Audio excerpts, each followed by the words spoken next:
大体は戦争について書いているつもりです。暴力について書いているつもりですが、まあもう一つ言うなら、人間は変われるのかということです。人間が特に自分から変わる、自分の意思で自分の望む方へ変わることができるかどうか、あるいは他の誰かが変わることをいくらか手助けできるのかどうか、僕は大いにできると思います。そのトルフィンもそのつもりで書いています。彼の最初の時と彼の最新26巻の時の表情は全く違う。トルフィンはとても成長しました。そういうことを書きたいと思っています。その成長するっていうことが人間の希望だと思います。今日できないことは明日できるようになるかもしれない。今日ダメだったことは明日反省できるかもしれない。ずっと変わらなかったら悪いことも変わりません。だから変われるということを説得力を持って書けたらいいと思っています。On its 192nd chapter, Vinland Saga entered its final arc, titled Thousand Year Voyage. This name demanded attention. Immediately, this sparked fan speculation, including from myself, for what the meaning of this name might be. Over the course of reviewing the past 14 chapters that have continued this arc, I furthered my understanding more and more. My thought process has been scattered across these reviews, but here today, I'm going to put them all together into one cohesive video. My theory for the purpose of Thousand Year Voyage, and in turn, how Makoto Yukimura will end his magnum opus.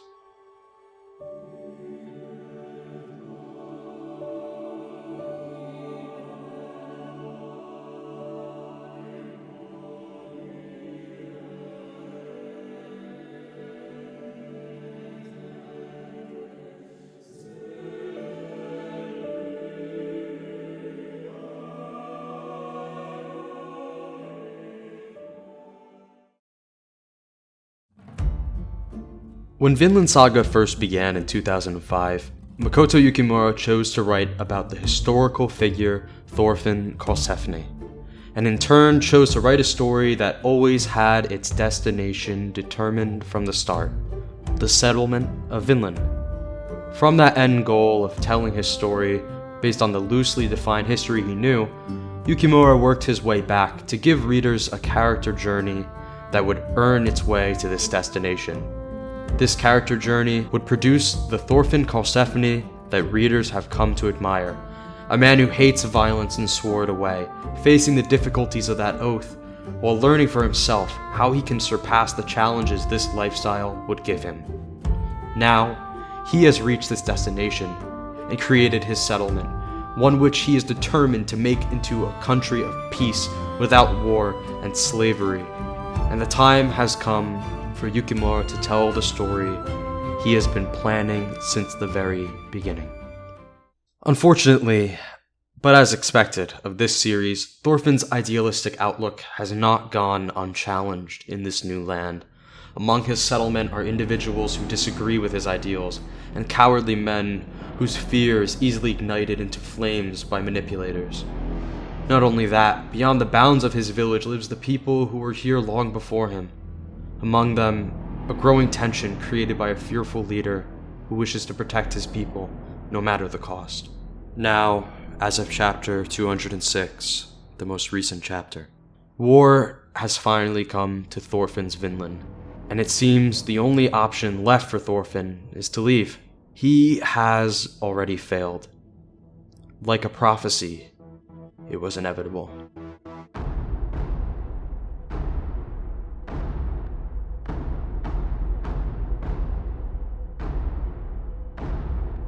Since as early as the prologue, there has been an ongoing theme of end-time prophecy.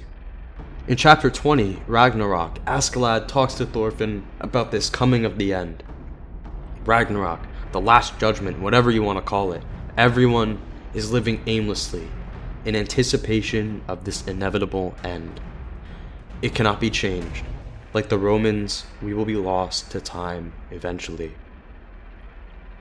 Yet, at the end of this chapter, as he hears the drums of Ragnarok calling for the end, he makes his choice to slay the messenger and declares his intent to save Canute, beginning his plan we would later come to understand in full. Rather than waiting for the hero Artorias to arrive and save his people, he has chosen to save them himself. Despite the hopeless, inevitable end set for him, he has chosen to not let it pass without a fight. Someone had to do it. Not a god, not a hero, but somebody. Now, in the current arc, Thorfinn is trying to be that somebody, to create a nation of peace in Vinland, and in doing so, he fights against prophecy just as Askeladd had. He has been told numerous times by his detractors that his experiment would absolutely fail. Even in chapter 189, we are shown a new prophecy, one that shows the future of Vinland and its native people, one where Thorfinn's vision has been left unfulfilled.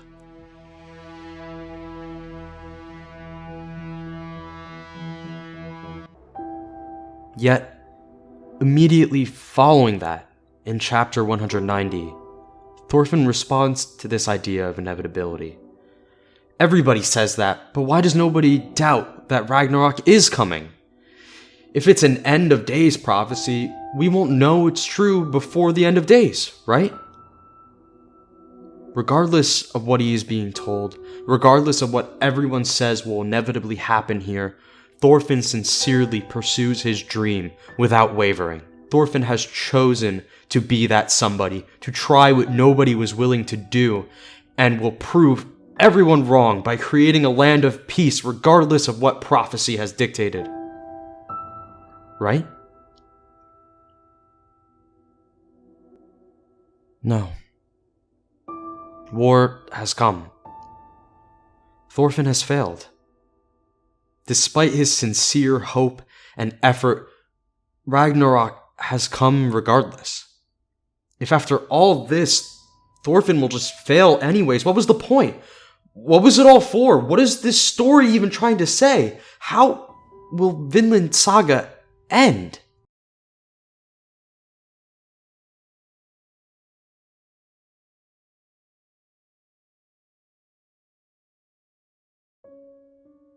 Although war has only just begun in Thorfinn's story, it would be a lie to say that this is a development nobody saw coming. Since the start of this arc, foreshadowing has set up all the potential complications that would eventually lead everything to fall apart into this outcome. Even before that, we had narrative reasons to doubt that Thorfinn would be able to succeed, and Thorfinn doubted himself too. But there's more than that, isn't there? Although it may take creative liberties where it can in order to tell its story, Vinland Saga is ultimately a historical fiction. It is based on real events from our past, and has never deviated from the greater path history has already taken. By showing us a vision of the future, one that we know as our own past, Yukimura confirms to us that he will not be deviating from this path. And that is a path where Thorfinn fails. From the very moment Yukimura chose to write about Thorfinn Karlsefni, the fate of this story was set in stone.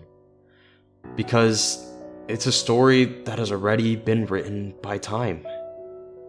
So, why would Yukimura choose to tell this story that will end in inevitable failure for his protagonist?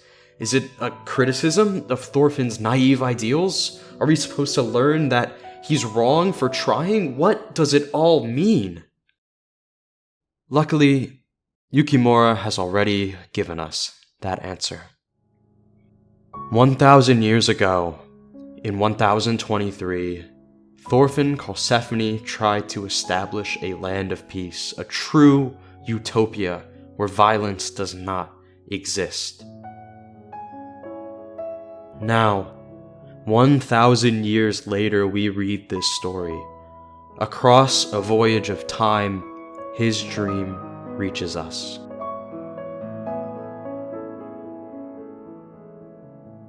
As we watch Vinland fail before Thorfinn's eyes, we see the factors that result in his fate. Human failings of fear, trauma, greed, righteous pride. In showing us this, Yukimura, with complete sincerity, allows us to witness everything that he knows would lead someone like Thorfinn to inevitable failure. Thorfinn's future was decided long ago. Through these common failings of humanity, he was forcefully defeated. Our future, though, is not decided, is it? Most people will tell you how things will absolutely go, but nobody can know for sure, right? Do we dare to carry on that dream, despite the loss we already know has happened?